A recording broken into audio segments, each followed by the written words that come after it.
saudações. Este ano de 2020 é um ano de muitos acontecimentos importantes na história do país. Já tivemos o centenário de Eduardo Mondlane, tivemos também a celebração dos 45 anos da independência nacional e agora é a vez dos 125 anos da empresa Portos e Caminho de Ferro de Moçambique, uma instituição com uma história tradicional na vida do país. Nos próximos minutos vamos rever o passado, o presente e o futuro do CFM. Para isso temos como convidado o presidente do Conselho de Administração do CFM, o engenheiro Miguel Matabel. Bem-vindo à família Unida Mais Engenheiro. Engenheiro, 125 anos da empresa CFM é uma vida. Em breves palavras, quais são os grandes marcos que gostava de assinalar? De fato, falar de 125 anos de uma empresa como esta não é matéria fácil. Estamos a falar de construção da linha nos anos 800. Estamos a dizer que foi em 1886 que a linha foi concluída, esta primeira linha.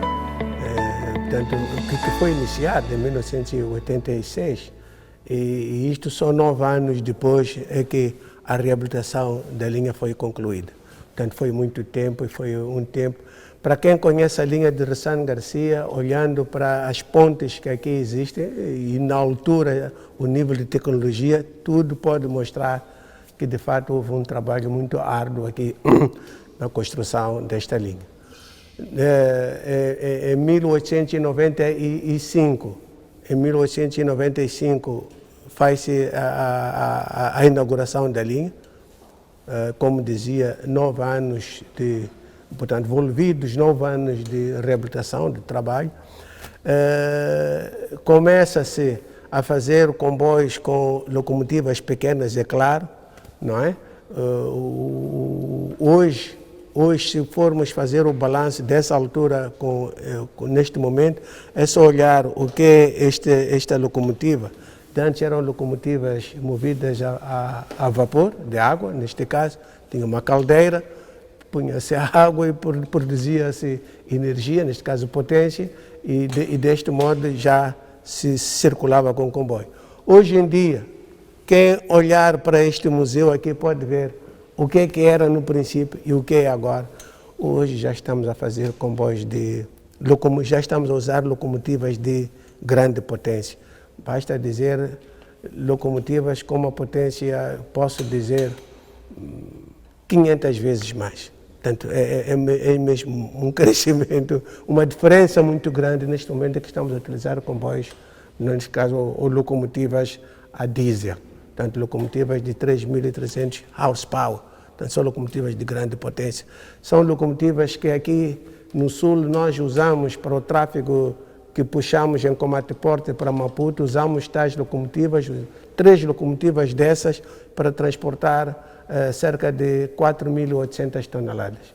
Portanto, é muito. Não tem comparação possível. Há 2 grandes contextos que marcam os CFM, nomeadamente o contexto do período colonial e o período pós-independência. O que distingue o CFM do período colonial dos CFM desta época em que Moçambique está independente? Bom, olhando o CFM no período colonial, foi aquele período que todos nós conhecemos na base do domínio que se colocava, portanto, do domínio colonial, onde os trabalhadores não tinham a mesma classificação, não é? Então, a classificação não era justa, como a partir de 1975 vimos até hoje. De 1975, nós vimos que os trabalhadores, alguns trabalhadores já com uma formação, de fato, desde 75 já tinha salário, esse salário justo, aquele salário que não era discriminativo, não é? Isto nós vivemos, sabemos que esta passagem custou muito para a empresa, porque foi um momento em que os quadros os quadros, portanto, abandonaram a empresa e a empresa então passou a ter que contar com as suas próprias forças. Portanto, aqui podemos dizer que pesou muito a formação dos trabalhadores. Portanto, muitos trabalhadores na altura, se olhar, por exemplo, aquilo que são as oficinas gerais, nós chegávamos nas oficinas gerais depois da passagem, depois dos anos 75, nas oficinas gerais nós não encontrávamos um engenheiro licenciado, por exemplo, e mesmo os engenheiros ao nível de médio eram muito poucos, eram uns 2 ou 3, eram muito poucos, e não tinham aquela possibilidade de crescimento, não é, que passaram a ter a partir de 2075. Portanto, a diferença é tão grande que, pelos vistos, desse momento até hoje, praticamente a empresa é gerida por moçambicanos, não é? E moçambicanos com formação superior. Portanto, hoje, nós chegamos às oficinas gerais e já encontramos 8 engenheiros. Já encontramos. Portanto, quem faz hoje o trabalho de manutenção das locomotivas, por exemplo, dos vagões, por exemplo, quem faz a manutenção das linhas de construção das pontes, hoje em dia, quando nós dizemos construímos ponte tal, são moçambicanos que estão a fazer isso. Portanto, há uma diferença abismal. Qual é que tem sido o papel do CFM na vida socioeconômica do país? Na vida socioeconômica do país, olha, nós nos organizamos pela responsabilidade social que chamamos a nós mesmos. Quando falamos de transporte de passageiros, estamos a falar de responsabilidade social. Portanto, chamamos essa responsabilidade a nós. Quando nós adquirimos carruagens, e mesmo agora estamos a dizer que estamos a adquirir cada vez mais carruagens, nas carruagens o CFM faz face àquilo que chamamos de cruzamento. Portanto, só com atividade social de transporte de passageiros, nós, CFM, estamos a subsidiar esse transporte na ordem de 85% daquilo que é o bilhete, daquilo que são os nossos custos, né? Portanto, muito claramente, esta é a nossa contribuição, que até nos orgulhamos por isso, de fazermos esse trabalho, porque depois nós temos transporte de carga para procurarmos, tanto fazer este cruzamento que me referi. Qual é que tem sido o grau de cumprimento das obrigações do CFM em relação aos países do Interland? Olha, nós temos uma estratégia na nossa estrutura comercial. Nós temos uma estratégia em que em todas as administrações vizinhas nós temos representação comercial. Portanto, nós, olhando aquilo que é a nossa estrutura, já somos robustos nessa matéria. Porque nós não esperamos que o tráfego venha. Nós temos lá uma estrutura, temos estrutura na África do Sul, temos estrutura na Suazilândia, temos no Zimbábue. Portanto, em volta daquilo que é servir o cliente. Quando nós falamos, o nosso foco de servir as necessidades do cliente e até ultrapassar as suas expectativas, é mesmo concreto para o nosso caso, é que nós estamos muito próximos do cliente. Os nossos representantes visitam os clientes, vivem os problemas dos clientes, negociam, discutem. Ainda nós fizemos reuniões com os clientes, onde procuramos ver quais são, de fato, as necessidades dos clientes, como é que nós servimos os clientes. É isso que permite que nós consigamos puxar tráfego de fora para dentro. Portanto, é preciso, muitas vezes, falar com o cliente e ver quais são as necessidades dele, o que é que nós temos. Mesmo o próprio investimento, quando nós falamos o nosso investimento está direcionado a este foco empresarial que nós temos. Portanto, tudo isto está montado de tal maneira que estejamos muito próximo e muito próximo mesmo dos clientes.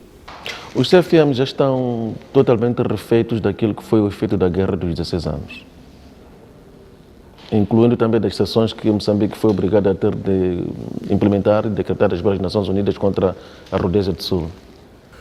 Bom, nós temos um gráfico que podemos ver naquele ponto lá. Há um gráfico que mostra que em algum momento nós estivemos em cima antes desta situação da guerra, né? Antes da guerra. Fomos descendo até um nível muito baixo mesmo, mas agora estamos a crescer. Olha, nós estamos a crescer hoje, posso dizer que estamos fazendo o nosso cálculo, estamos acima de 8 vezes daquilo que se fazia, portanto, depois da guerra. Portanto, mostra um crescimento. Enquanto nós fazíamos por ano 1.000 e tal toneladas ou 2.000 toneladas, nós agora estamos a falar de 14 milhões de toneladas. Quando nós fazíamos 1 milhão ou 2 milhões, agora estamos na ordem de 14 milhões de toneladas. E nós esperamos que com estes investimentos vamos crescer mais. Agora, é preciso entender que o nosso crescimento aqui depende muito também do crescimento na região. Portanto, a empresa, esta empresa não só olha ou depende daquilo que é economia nacional, como também economia regional. Portanto, se nós formos ver agora, por exemplo, com o Zimbábue, nós dependemos da economia de Zimbábue agora, né? Portanto, a nossa linha do Limpopo, neste momento em que a linha do Limpopo devia nos dar, no mínimo, 1 milhão de toneladas, esperávamos 1 milhão de toneladas, a linha não consegue dar isso, senão 1/3 ou menos. Por quê? Porque há outras dificuldades do outro lado de lá. Portanto, a situação do Zimbábue afeta-nos muito. Estou a falar da linha de Limpopo, como também falo da linha de Machipanda. Portanto, apesar de nós estarmos a reabilitar a linha de Machipanda, mas a linha de Machipanda é funcional. E para aquilo que é funcional não há resposta do outro lado. Muitas vezes o Zimbábue, por exemplo, hoje, a avaliação que fizemos em relação aos comboios de ontem é que o Zimbábue não está a conseguir, portanto, chegar a Machipanda, escoar o tráfego. Neste caso, eles precisam de trigo e de contentores. A empresa está a puxar trigo e contentores para Malau. Neste momento temos um navio a descarregar 7.000 toneladas de trigo. Estamos a puxar trigo para lá, mas a dada altura temos que parar. Hoje não fizemos comboio, temos que parar porque eles têm que escoar o tráfego que está em Machipanda, na fronteira, neste caso. Então, isto também cria uma dependência, não nos permite fazer aquilo que poderíamos fazer se olharmos para aquilo que é a nossa capacidade. Portanto, nós estamos numa situação... Olha, mesmo agora, quando formos olhar para aquilo que foi o lockdown, né? Aqui na África do Sul, nós ficamos praticamente um mês sem transportar magnetite, porque do outro lado de lá as minas estavam praticamente fechadas, não é? Portanto, há muita esta dependência. Nós podemos chegar ao fim do ano e não podermos mostrar os volumes que poderíamos transportar, exatamente porque dependemos dos tráfegos dos outros sítios. Os CFM passaram por diferentes momentos, entre os quais vamos destacar aqueles em que se perdeu uma certa carga do Interland por várias razões. Posso exemplificar com o cobre da Zâmbia. Nesta altura, qual é o grau daquilo que é o aproveitamento do potencial que existe a nível da região, comparativamente àquilo que são as preferências que a região tem em relação aos nossos portos e aquilo que devia direcionar para os nossos portos?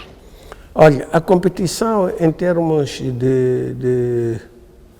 desse tráfego, neste caso da Zâmbia, está centralizada no porto da Beira.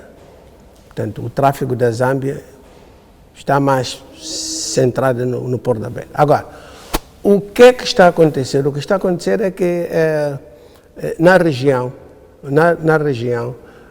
enquanto neste momento o tráfego vem de caminhões para o Porto da Beira, na região já há um projeto que se pretende também trazer este tráfego de caminhões para a rodovia.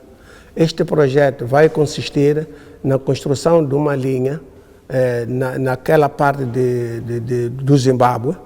Portanto, diríamos assim, olha, o Zimbábue tem uma linha férrea, né, de cerca de 170 quilômetros que vai para uma estação chamada Lions Den.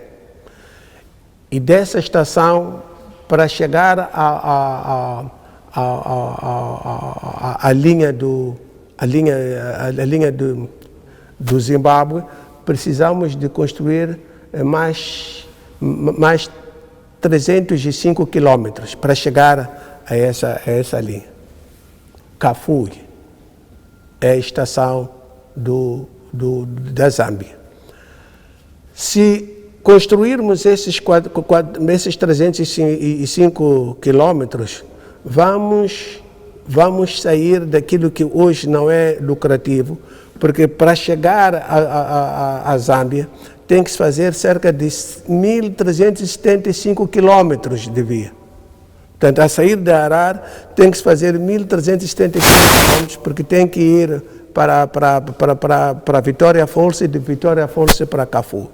Então, esse tráfego é aqui onde podemos dizer que o tráfego rodoviário, portanto, tem mais vantagem, primeiro porque a distância é maior, conforme vê, e eles podem fazer, os caminhonistas podem fazer corta-mato. Bom, este projeto já na região constitui nossa preocupação. Estamos a pensar mesmo que a reabilitação da linha de Machipanda vai ter vai ser mais lucrativo com esse tráfego da Zâmbia. Portanto, a linha vai ser mais lucrativa, por um lado, e por o outro lado, nós vamos conseguir, há um outro projeto em que de Harar para um determinado ponto também que a linha tem que ser concluída, onde o tráfego, por exemplo, de granito. O tráfego de granito, neste momento, está a vir também pela rodovia, mas ainda conseguimos ter algum tráfego ferroviário para a Beira. Mas a ideia toda é, se esta linha der continuidade até Moatize, a ideia é que vamos ter tráfego não só para a linha de Nacala, tendo em conta que de Moatize até a linha de Nacala, a linha existe e estamos a fazer tráfego aí, como também estamos a fazer tráfego para a Beira, mas também isso vai ajudar que os tráfegos nessa zona, uma zona de muito tráfego, não só de carvão, é uma zona agrícola, tem muitos produtos, tem outros minerais, além do próprio granito, que apesar de estarmos a transportar algum granito na linha de Machipanda, podemos transportar também nessa via, mesmo se for o caso, para a linha de Nacala, né? Portanto, vamos ter, se tudo correr bem, que é isso que queremos, há um investimento, neste caso, do Banco de África, do Banco de Desenvolvimento da África Austral, enquanto que na outra linha de Kafue é Banco de Desenvolvimento Africano. Portanto, estamos a trabalhar com esses bancos, à procura de financiamentos, já está a se fazer pré-estudos de viabilidade e para vermos se de fato avançamos ou não, há clareza em termos de viabilidade para entrarmos num negócio desta natureza e vermos se ao nível da região, de fato, nós, entanto que CFM, conseguimos dar vazão de todo o tráfego que está na Interlândia. Dizíamos, estamos a falar do Zimbábue, como estamos a falar da Zâmbia e por que não? Porque também estamos a falar da República Popular do Congo, República do Congo. A República Democrática do Congo, sim, senhor. Senhor Presidente, como é que os CFM estão do ponto de vista da eficácia e também do ponto de vista de custos operacionais? Porque eu sei que isto chegou a custar caro ao país. Vimos em algum momento os nossos portos, alguns deles, preteridos por causa de ineficácia e custos elevados de operação. Sim. Nós temos um exemplo hoje. O nosso exemplo é o investimento que nós fizemos no Porto da Beira, portanto, a dragagem. Portanto, a dragagem constituía um nó, portanto, de estrangulamento. Os navios que tivessem acesso ao Porto da Beira eram navios pequenos. Nós dragamos o porto, investimos em rebocadores de grande potência, exatamente para convidar navios Panamax, aqueles navios grandes. Hoje em dia estamos em condições de ter acesso desse tipo de navios. Eram navios que demandavam o porto de Durban, agora já vão para Beira diretamente. Então, isso significa para nós também um ganho, porque já recebemos no mês passado navios Panamax, estamos a falar de navios de grande calado, grandes, aqueles navios mesmo grandes. Portanto, já estamos a marcar o nosso nome, não só na região, como para dizer nas linhas de navegação, já temos um nome de que nos nossos portos pode-se atracar navios de grande calado. Também houve um investimento ao nível do Porto de Maputo, navios também acima de 300 mil metros atracarem aqui no Porto de Maputo. Portanto, há investimentos olhando para aquilo que é a tentativa de dar vazão ao movimento de tráfego, neste caso, olhando para o mais volume. E quando nós estamos a falar de eficiência, efetivamente, eficiência, para sermos eficientes, temos que investir.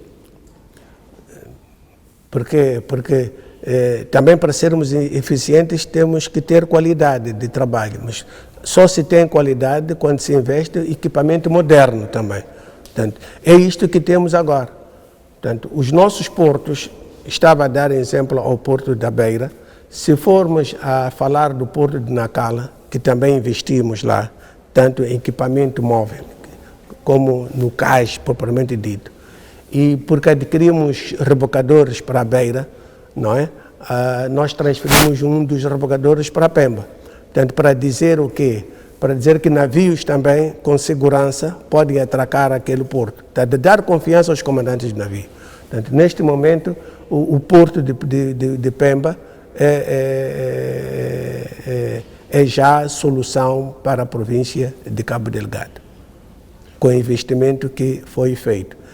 E estes investimentos de equipamento moderno permitem com que possamos concorrer, porque estamos sempre num mundo de concorrência, que possamos concorrer com o transporte rodoviário. O que é que a gestão privada mudou na vida dos CFM de alguns empreendimentos, no âmbito da terceirização dos serviços? Em algum momento podemos ver sucessos e em outros momentos não temos sucesso, né?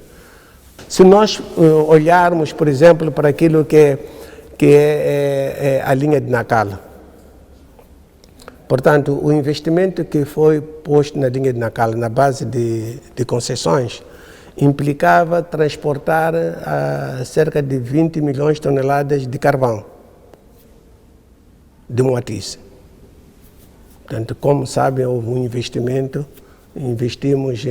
Portanto, houve investimento no porto, na linha, houve reforço, aumento de capacidade, aplicação de locomotivas de grande potência, vagões também de grande capacidade, mas dos 20 milhões de toneladas que nós esperávamos ter, hoje ainda estamos a andar na metade, né? Portanto, aqui nós podemos dizer que não tivemos muito sucesso. Há sucesso em relação ao Porto da Beira, à concessão que nós fizemos ao Porto da Beira, continua a haver investimentos e na base disso este contrato vai ser prolongado, porque há alguns resultados. Se olharmos para o Porto de Nacala, por exemplo, nós sabemos que o Porto de Nacala estava concessionado, né? Mas a avaliação que nós fizemos durante os 15 anos foi de não ter havido mais-valia com aquela concessão.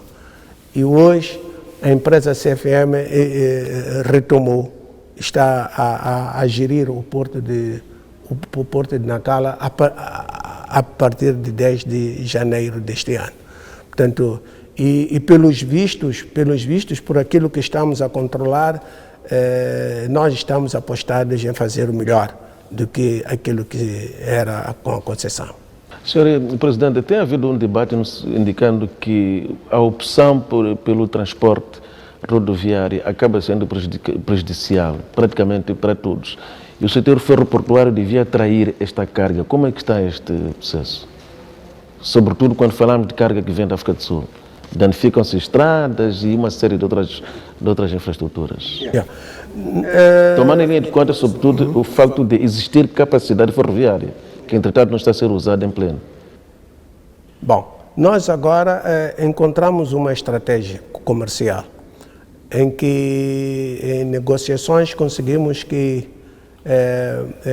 os donos dos minérios, neste caso do crômio, que esse é um tráfego tradicionalmente ferroviário, compreendessem que nós éramos mais eficientes do que a rodovia.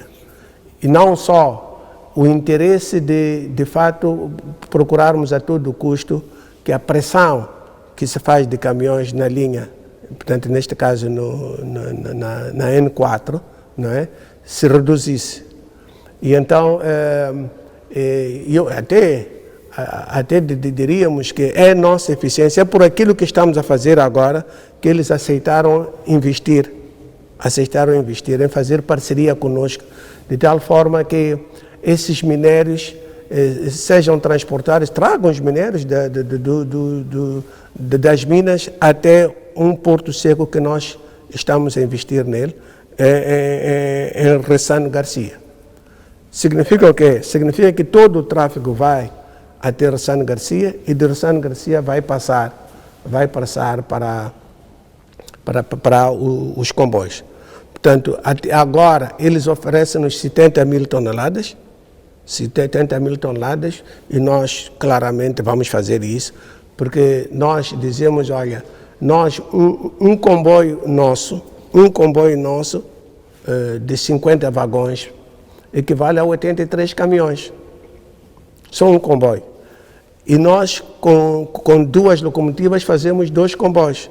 Quer dizer, só com 2 locomotivas e fazermos 2 voltas, nós conseguimos dar resposta. Portanto, podemos transportar acima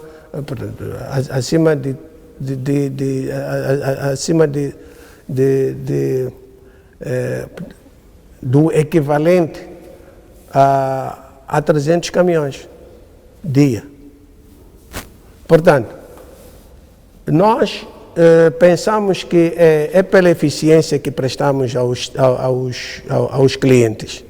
Quando eu falava de ultrapassar a expectativa, como nosso foco, que eles até formam parcerias conosco para apenas usarem os seus caminhões até Ressano Garcia e permitirem que de Ressano Garcia nós possamos carregar por linha férrea. Portanto, é a confiança que se tem. Por que essa confiança? Porque nós, de fato, aquilo que dizíamos, a reparação das pontes ajudou muito isso. E mesmo a reparação da linha, nós substituímos muitos materiais na linha que estavam numa situação de obsolescência e tornarmos esta linha a circular com menor tempo de trânsito. Portanto, e se formos falar do ciclo que nós fazemos com os comboios, nós podemos transportar carga com o mesmo conjunto de locomotivas 2 vezes por dia. Portanto, isto ajuda e dá mais confiança aos clientes. Portanto, isto estamos a falar do tráfego de minérios que vai para Maputo. Estamos a falar de carvão e estamos a falar de crômio. O que é que o setor ferroportuário representa para a economia do país, Sr. Presidente? Sabe que nós temos dito que, e mesmo quando fazemos a avaliação dos nossos 125 anos, temos estado sempre a pensar que nós precisamos de manter o nosso estatuto, o estatuto que sempre tivemos de Estado dentro do Estado. Não? Portanto, isto para dizer que, como explicávamos, nós na nossa operação, na nossa visão, economia interna é uma coisa, mas nós, como porta dos países da Interlândia, não é? Somos um pouco mais que isso, porque nós não olhamos apenas para o tráfego de Moatize, para o tráfego de Salamanga, para o tráfego de Mafambiça ou de Maromeu, para o tráfego de Manhissa e de Maragra, ou para o tráfego de Chinavan, não é? Não, mas olhamos, e não só para a economia nacional, mas também nós temos um contributo que achamos que é valioso para o país, porque é este contributo de ligação com outros países. Portanto, conforme pode ver, as nossas 3 grandes linhas férreas servem ao Zimbábue, servem à África do Sul, servem à Suazilândia e servem mesmo ao Malau. Portanto, conforme vê, nós somos a porta e temos que dar resposta a isso. Então, nós quando fazemos investimento é mesmo para diferenciação nessa matéria, podermos dar um pouco mais daquilo que demos. Há uma outra coisa que nós estamos a fazer quando falamos de investimento de equipamentos por aí fora. Quem sair aqui vai ver que nós adquirimos agora equipamento para manutenção pesada, moderna da linha férrea. Portanto, estamos a dizer que a linha férrea que nós tínhamos, o perfil dessa linha férrea, era uma linha férrea que podíamos fazer uma manutenção manual. Mas esta, porque tem uma soldadura, uma linha praticamente única, então a manutenção já tem que ser pesada para sermos eficientes, para podermos fazer o trabalho de qualidade. Então, esta manutenção passaremos a fazer com mais confiança com este equipamento que nós adquirimos. Mas temos estado também a pensar que o nosso problema não pode se resumir apenas no equipamento, no investimento em termos de infraestrutura e equipamento, mas também olhamos muito para os nossos trabalhadores, porque temos consciência que não é só o equipamento que faz a operação, o equipamento são meios. Então, nós temos planos concretos de formação do nosso pessoal, formação profissional, porque tal como pode ver, aqui nós temos nós somos uma instituição com especializações mesmo, né? Portanto, para quem olha para uma linha férrea, estamos a falar a partir de assentadores, estamos a falar de capatazes, que são cursos profissionais que não se adquirem na escola. Estamos a falar de maquinistas, estamos a falar de inspetor de via, estamos a falar de inspetor de tração. Portanto, esses níveis, isto tudo, estamos a falar de profissionalismo, quer dizer, portanto, são cursos muito profissionais. Então, nós investimos muito na formação e investimos também na formação em termos de sucessão,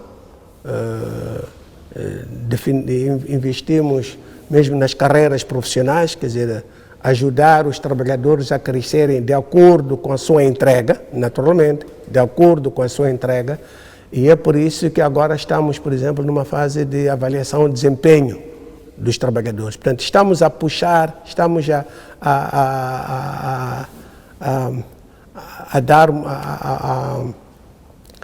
dar incentivo ao trabalhador para aumentar a sua capacidade de fazer coisas, de saber fazer coisas com um profissionalismo muito elevado. Portanto, são essas coisas que nós fazemos no setor que nos permitem falar de eficiência, de competição e falarmos de robustez mesmo. Senhor Presidente, 125 anos depois, grandes desafios. Olha, no nosso plano estratégico, quando nós falamos de alinhamento do nosso plano estratégico com o plano do governo, o plano quinquenal, qual é a nossa visão? Nós hoje já estamos a falar de visão de 5 anos em frente. E essa visão é que continua a alimentar este foco de investimentos. Continuaremos a fazer investimentos. Neste momento em que temos esses projetos de óleo e gás, também nós olhamos para eles e dizemos, olha, nós vamos fazer parte. E mesmo quando falamos durante esse tempo, hoje, quando falamos da linha de Machipanda, estamos a falar que a linha de Machipanda vai exigir 200 milhões de dólares. E nós estamos a trabalhar nisso. E nós estamos a falar de manutenções. As manutenções vão continuar. As manutenções vão continuar porque cada vez que crescemos, por exemplo, quando nós olhamos o nosso crescimento em termos de acesso a navios Panamax, agora temos que investir nas manobras desses navios Panamax no porto. Portanto, o problema não é só o navio, o canal principal portanto, de acesso até ao porto, mas agora já estamos a falar de manobras, quer dizer, o nível de manobras que temos que ter vai variar, isto vai significar investimentos. Mesmo quando nós falamos de equipamentos, nós não vamos acabar com o equipamento agora, vamos continuar. Nós temos um projeto, por exemplo, Mutarara, Vila Nova Fronteira, portanto, que dá acesso ao Malau. Portanto, nós temos a perspectiva de o Malau, porque esta linha está fechada há muito tempo. Dependendo daquilo que for o negócio, neste caso, do lado do Malau. Portanto, as importações e exportações do lado do Malau. Porque nós vamos usar sempre, neste caso, o porto ou a linha de Sena para o Porto da Beira. Isto vai significar para nós um trabalho de cerca de 44 quilômetros da linha. Se for o caso, temos que estar preparados a investir. Também quando olhamos para a linha de Ressano, dissemos o seguinte, olha, a linha de Ressano, de grosso modo, tem uma única linha. Nós precisamos de fazer uma linha paralela. Isto tudo para me permitir que o tempo de trânsito seja cada vez menor. Portanto, aqui nós estamos a falar de melhoria contínua, no fim do dia. Portanto, e nesta melhoria contínua, vamos procurar cada vez mais dar vazão ao tal foco que dizia de satisfação das necessidades do cliente e exceder as suas expectativas. Portanto, este é que é o nosso foco, é o nosso cavalo de batalha. E para isso, nós temos que trabalhar, como dizíamos, na qualidade, temos que trabalhar na segurança. Não podemos esquecer isso, porque quem transporta carga do cliente e depois tem descarrilamento, perde este cliente, porque o cliente perde a confiança. Então, para garantir esta confiança, nós temos que transportar com a máxima segurança possível. E isso custa investimento. E é por isso que eu falava do equipamento que nós adquirimos há pouco tempo. Foi um equipamento em que nós investimos 6 milhões de dólares. 6 milhões de dólares. Vamos tirar uma parte para o centro e outra parte vai ficar aqui em Maputo. Portanto, e vamos trabalhar. Isto vai dar uma nova perspectiva daqui aos próximos 5 anos e mais. Portanto, é isto que nós podemos dizer de o que é que vai acontecer 25 anos para frente. Portanto, continuaremos a investir, a garantir a manutenção, a garantir a formação dos nossos trabalhadores, tanto para a área do porto. Quem fala, todos nós sabemos, quando se fala de CFM, fala-se de portos e caminho de ferro. Portanto, nós, nos portos temos que nos capacitar cada vez mais, porque temos operações lá, neste caso manutenções, nas linhas é a mesma coisa. Isto naturalmente vai significar, naquilo que é a nossa perspectiva, uma melhoria contínua. Sr. Presidente, estamos sob forte pressão de tempo, mas quem nos acompanha certamente que não haveria de nos perdoar se terminássemos a conversa sem dedicar alguns minutos à componente desportiva com a qual os CFM estão bastante comprometidos desde a sua existência. Este compromisso é renovado 125 anos depois com o desporto? Não, obrigado. Este compromisso nunca parou, porque é a nossa imagem. Quer dizer, nós quando olhamos para os ferroviários, estamos a olhar para a imagem. Quer dizer, se nós não tivéssemos clubes, não tivéssemos desportos, também porque desporto faz parte do desenvolvimento humano. A disciplina, nós temos a disciplina no desporto, temos saúde no desporto, e é por isso que o nosso desporto já vem desde 1924, né? Os nossos clubes, tudo isto numa perspectiva de darmos a nossa imagem, quem somos nós, qual é o contributo que demos aos trabalhadores, porque nesta participação no desporto, continuaremos a trabalhar nisso. Estamos agora a querer centrar o nosso esforço na melhoria das nossas infraestruturas e pensarmos que é possível rentabilizar estas infraestruturas. Portanto, dar uma nova concessão aos gestores desportivos, que é também bom não pensar apenas no apoio da empresa, como também encontrar outras formas para melhorar o desporto e para melhorar a participação, não só dos nossos trabalhadores, é claro, isto não é só para nós trabalhadores, mas também para o público em geral, né? Que nós só vivemos também com esse público. E não só, nós quando falamos de ferroviários, olha, nós já somos conhecidos, o ferroviário é conhecido mesmo em toda a África, exatamente pelo desporto, quer dizer, nós temos participado em competições africanas, toda a gente sabe, portanto, temos um nível que ilumina aquilo que nós somos, entanto que empresa. Portanto, desporto, nós continuaremos, aliás, nunca pusemos de parte o desporto, com as dificuldades que nós temos.